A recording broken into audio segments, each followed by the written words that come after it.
What is your name, ma'am? What is your name? My name is Yvonne Molina. Devon Hilary. Yes. Describe your physical and mental self during your childhood years. Physical? I don't know. When I was young, I am so immature. That's why I really don't care about my physical appearance. But when it comes to my, what's the other perspective? Mental. In my mental aspect, I think I'm also immature back. Because I'm still little, right? That's given. Yes, ma'am. Then next question, ma'am. What are your childhood experience? Childhood experience? I'm just a typical child. I used to just play along and do my things. Kanang kuan, ma'am, sa next question, ma'am, kanang now that you are an adolescent, what are the changes that you have experienced in terms of physical appearance?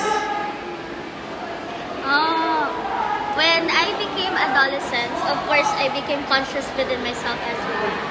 That's why, pwede ko ako nalagunod para. Sige.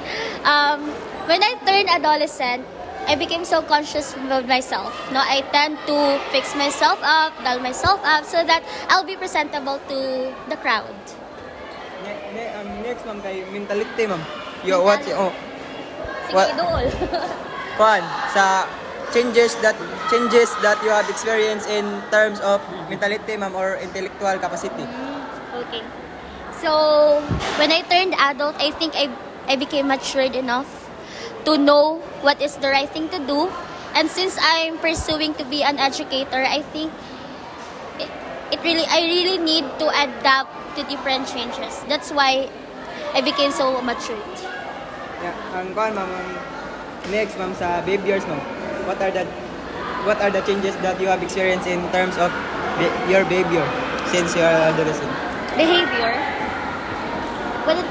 In terms of behaviors, I think I know how to behave myself depending to where situation I'm at. If I'm in our house, of course, sometimes I make fun of someone. But when I'm in school, I behave myself accordingly. Ma'am, okay ra sa kaning emotion, ma'am, kay mga tanan sa kaning ma'am. Emotions? Mas in confidential ra kaning ma'am. Okay ra, ma'am. Kung sa need, Juday na siya. Oh. Emotions, I think, mature din na siya. When you became adolescents, God, we are in the phase of exploring different relationships. That's why your emotions change from time to time. Yes, ma'am. And I think it's the same goes with me. My emotions change depending to the person I'm interacting with. Yes, ma'am. Ang kani, ma'am. Okay ra ba akong tubag? Sakto ra Yes, ba? ma'am. Okay ra ka, ma'am. Okay. Kan, ma'am. Ang kani, ma'am. Next, ma'am, kay social relationship. What are the changes that you have experienced in? Social relationship. Before, I'm so awkward socializing with other people because I'm an introvert kind of individual. That's why I'm so shy. But right now, I'm trying my best to build different relationship with my students, with my friends. And I think it's because of my maturity due to my age of being adolescents. Adolescents, what is the age for adolescents, di ay? Ma'am, namagay ka ng kuan, ma'am, ka ng... 18. Okay. Kuan, ma'am, kani. Pero mong ko. Okay, sige ko. Kaya ma'am. Adolescents, sige. Kani, ma'am, spiritual, what about the changes that you have experienced in your spiritual aspect? Oh, very interesting. When it comes to spiritual aspects, I think I able to strengthen my relationship to God when I became adolescent. Because when I was still a child, I just make fun of religion, and I really regret that much now. Because right now I'm having church as a Christian, and I'm more devoted. That's why there's an immaturity friend when it comes to social. What's that? Spiritual aspect. Ma'am, last, ma'am, kay what are the changes that you have experienced in terms of your financial status? Oh my God. Confidential lang, ma'am. Financial status? When it comes to financial status, it's just the same. I still don't have any money though. Even though I'm about to graduate, I'm still relying to my parents when it comes to financial aspects. Yeah. Yeah, ma'am. Thank you, ma'am. Where do you Number have 4, that ma'am. in short? Next question, ma'am. What are the challenges you have experienced in every developmental stage? sa toddlerhood, ma'am, early childhood, middle. What are the challenges you have experienced? Oh, okay. So, in different phase of being an individual, I think there's also different challenges that we might face. And it depends to people what are those, right? But when I was still a toddler, I can't remember anything though. I think I'm just so Hindi pa kalakaw pero yeah. Probably I don't understand my environment. That's why I can't remember anything. Early childhood when I was on elementary, I don't know. I tend to bully my classmate before. And I regret that as well. Yeah. And for middle childhood, I think it's high school, right? High schooler. Oh. When I was in high school, I'm really struggling manggod when it comes to socialization. Because I'm so shy like before. That's why I have limited friends. But if I were to change that situations, I think I will try to make a lot of friends before. And I consider that as my problem, socialization. Late childhood, is it now? No.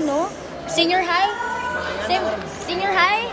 Ay, basin mga konto, ma'am, mga grade 10 pero grade 10. No, same gihapon. Same. I think my problem or my challenges is that I'm poor in socialization, mga inana. Sa yung adolescence na ma'am. Sa yung adolescence. Yung adolescence, unsa man na siya nga ano. Senior high. Senior high. When I was in senior high, my challenges is it's hard. Wala kay challenges because nakita na ako kung drastic change when I was in senior high. I able to interact more and I became socially and academically competitive that time. So it's not a challenge. Okay na to? Okay. For middle adolescence, this is now 20. Right now, I think my challenges is within myself. Because as a graduating students, there were a lot of circumstances and then problems that we face.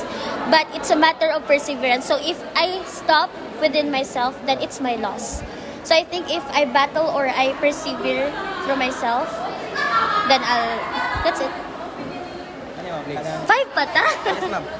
How do you cope up with every challenge that you have? How do I cope up? I think I'm just helping myself. Whatever problems I'm doing, I'm convincing myself to keep pushing. And I trust God. I enlift to God whatever it was. Next. What is your main coping mechanism? Elaborate. Wow. Coping mechanism. If I were to face some challenges, my first coping mechanism is talk to my parents. If I can't deal it within myself, I talk to my parents, I ask for advice. And once they give me, of course, I apply it. But if it's not necessary, I'll just pray. And amazingly, God provide answers for me. Next. Simple, ma'am. Sikat to the last question. What are the ways of becoming a responsible adolescent? I think you just need to discipline yourself. Because if you have self-discipline, everything follows.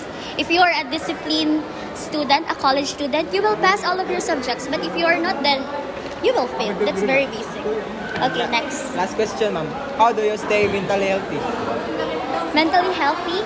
I distance myself to social media. I'm not really inclined to social media because I find it very toxic. And just live your life into the fullest. Be happy and yeah. Then you will be mentally healthy.